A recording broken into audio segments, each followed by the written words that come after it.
one day can have a government official walk in here, we can have a volunteer rescue organization here, special forces, yacht tender captains wanting something specific. The people we deal with are interesting. We always make a joke and say you have to be a little bit mad to be in the marine industry. And so our dealers, our distributors and our key accounts are all characters, so which makes coming to work quite challenging but very interesting at the same time. And we are lucky enough with our staff. I don't always like to use the word family because your family is at home, but we are a team here and we've got a collective goal that we want to achieve, and that is full capacity factory. Everybody works, and if it goes well for everyone. That's the aim. What people still refer to as an old rubber ducky has now come quite a long way since 1979. I think our first ever 5-meter that we built is still in operation at the aquarium.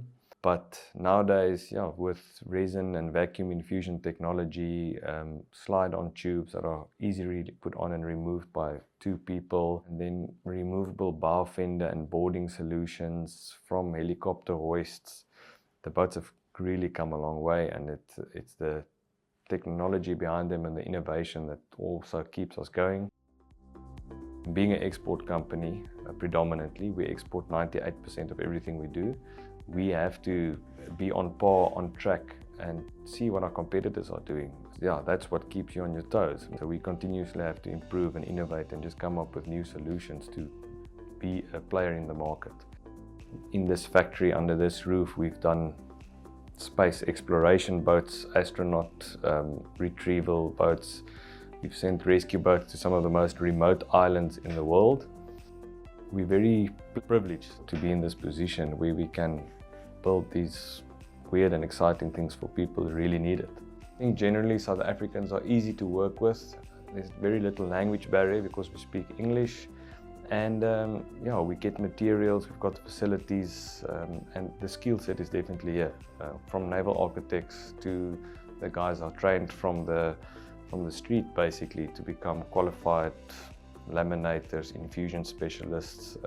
I think the South African go-get attitude is very much in our favor.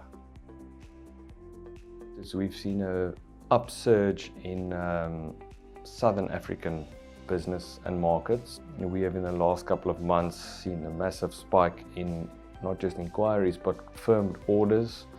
We are currently building the first of its kind rescue rib for Swaziland Rescue Services. We are today loading 2 11-meter search and rescue cabin ribs for the Kenyan Maritime Authority.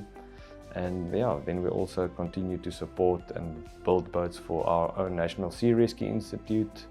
And then we've got various projects in the pipeline for other African countries, which is quite a positive side. We actually sea trialing this week a purpose-built commercial scuba dive charter rib going to Sotwana, which is quite new to us. So we've taken a lot of interest. We've actually done a few extras for this specific boat, custom dive tables, dive racks removable on the deck. So we're very excited about this boat. With a surge in demand for boats, ribs, catamarans, yachts, sailing yachts, there definitely is a requirement for qualified boat builders, which is good in a country where we've got so much job scarcity. So we've got a training apprentice program that we do internally at Gemini, where we train people and upskill them in certain departments, and then also give them the opportunity after a couple of months to tell us in which direction they would like to go. We have got staff here for 40 years, we've got numerous staff here for longer than 30 years, and we've got second generation coming through now, which is one thing that we are extremely proud of. The tube maker, that individual single Hyperon tube maker, has probably made more ribs with their hands than anybody in the world.